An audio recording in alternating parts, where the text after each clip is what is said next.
pour observer que le football n'est pas le lieu, le refuge, une bulle hors du monde où se seraient réfugiés les racistes et autres violents, etc. Tu parlais de l'origine du football. On s'est demandé à Philofoot pourquoi le football s'est développé dans ses débuts dans certains pays, notamment le Benelux, je crois, certains pays du Nord, et beaucoup moins en Allemagne, par exemple. Et d'autres pays, l'Amérique du Sud est arrivée ensuite. Quelle explication peut-on donner à cette évolution? Elle est assez simple finalement. C'est la matrice, hein, le noyau, c'est l'Angleterre. C'est l'Angleterre. Le football se développe comme les autres sports au sein d'une catégorie sociale particulière que sont les élites pour plusieurs raisons. Elles ont du temps libre à occuper.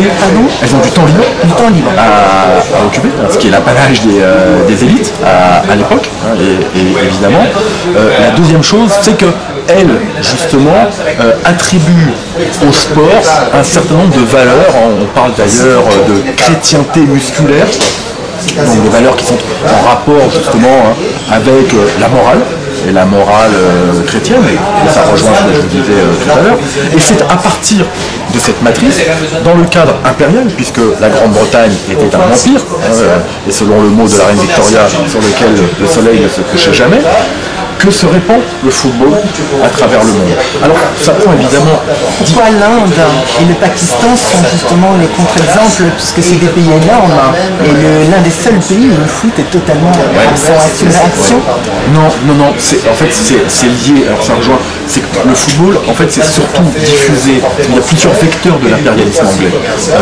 Et le football, c'est diffusé au travers principalement de deux vecteurs, ce sont les marins et les marchands qui ont finalement transporté, c'est le cas au Brésil, hein, vous évoquiez l'Amérique du Sud, ce sont les marins anglais qui jouent au football sur les plages de Copacabana. En France, dans le sud de la France, à Sète, qui est un des plus anciens clubs français, ce sont également des marins. À Marseille, ce sont des négociants, etc.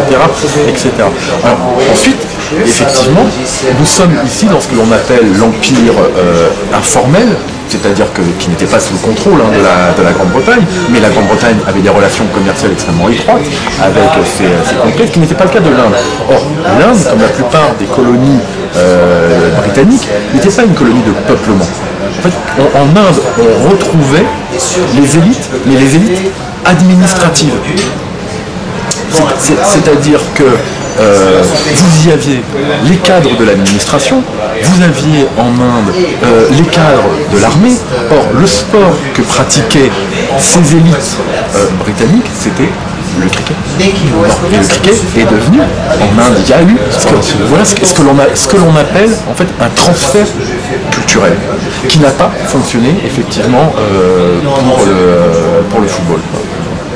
Est-ce que la carrière d'un enfant qui veut devenir footballeur a évolué dans l'histoire? Oui, aujourd'hui, il y a évidemment la question du professionnalisme et du ressort pris. Je rappelle qu'en France, le football devient professionnel au début des années 30. Que les témoignages concordent, les revenus étaient évidemment des revenus qui étaient au-dessus de la moyenne, mais qui n'avaient rien à voir avec les revenus actuels. Les centres de formation n'existaient pas. Vous avez un certain nombre de joueurs. Je pense à un joueur comme Roger Piantoni. On parlait d'immigration tout à l'heure, enfant de l'immigration italienne, entre dans la vie active en travaillant à la mine. Et c'est dans le cadre justement du sport, de ce sport d'entreprise, qu'il est recruté et qu'il devient footballeur professionnel. Aujourd'hui, il y a un processus de recrutement très tôt, et puis surtout, là pour le coup, c'est l'ancien prof du secondaire qui parle.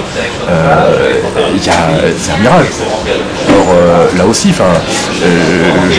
j'invite à réfléchir sur le taux de réussite. Il est aussi difficile, et peut-être même plus difficile, de devenir joueur de football professionnel que d'intégrer une grande école, statistiquement. Je crois que ça n'est pas suffisamment dit. Quand on voit le processus de sélection pour devenir footballeur professionnel, il n'est pas raisonnable aujourd'hui d'entretenir le rêve. Alors, on s'est posé une question en regardant des vidéos sur une règle qui est le pousser d'épaule. Est-ce qu'il y a eu une évolution dans l'histoire sur le fait de pousser de l'épaule son adversaire? Alors, sur ce cas particulier, je serais bien en peine de vous répondre. En revanche, si on regarde d'une manière plus globale la question de la violence, alors cette fois sur le terrain, on est dans ce que Norbert Elias appelait un processus de civilisation. C'est-à-dire qu'on accepte de moins en moins la violence. On le voit avec les dernières mesures qui ont été prises sur le tacle par derrière. Au passage, sans vouloir dire de bêtises, je pense que les internautes corrigeront sans peine, mais le carton jaune est inventé en 1925 seulement. Donc cette idée d'avertissement. C'est après. C'est à la fin des années 20, enfin c'est dans les années 20. Ah oui, je vois bon, ça. enfin, en tout cas c'est arrivé, on le voit, et ça participe justement Le carton rouge de celle-là. Le carton rouge c'est au lendemain de la Seconde Guerre mondiale. Où on exclut un joueur. Là aussi, je n'ai pas la date en tête et je me garderai de dire une grosse bêtise, mais on voit bien, ça participe de ce processus de pacification. Est-ce que tu peux nous dire qu'est-ce qu'a apporté la télévision? Deux choses principalement. La première, c'est elle a contribué à faire de ce sport plus encore un spectacle. Le sport d'une manière générale et le football en particulier, l'évolution au cours du XXe siècle, c'est le spectacle, et évidemment là, le spectacle s'est démultiplié. La deuxième chose, c'est l'argent. L'argent, puisque là je n'apprends rien à personne, depuis maintenant une quinzaine, une vingtaine d'années, le football vit grâce aux ressources de la télévision. En fait, il n'y a peut-être pas de travaux qui ont cherché à montrer que le jeu aurait changé dans l'histoire du fait de la télévision. Non, il n'y a pas de travaux d'historiens. En revanche, il y a un certain nombre d'essais qui ont réfléchi sur cette question-là et qui considèrent même que finalement la télévision a créé un spectacle ex nihilo qui est de plus en plus lointainement en relation avec le spectacle sur le terrain. Je laisse aux internautes le soin de réfléchir à cela. Alors écoute Stéphane Mourlan, on était très heureux de t'avoir invité. Un plaisir a été partagé. Je vais te poser une dernière question pour conclure.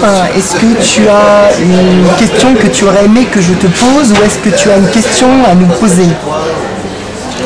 La question que j'aurais éventuellement posée est une question vaste. C'est sur la manière finalement de philosopher. Comment philosopher par le football. Je sais que des gens comme Merleau-Ponty ont utilisé le football comme métaphore. Moi je suis tout à fait passionné par votre projet. Eh bien, merci beaucoup. Je vais dire que la question centrale reste quand même la justice et la vérité, et qu'il y a fort à faire dans le monde du foot. Merci beaucoup, Stéphane.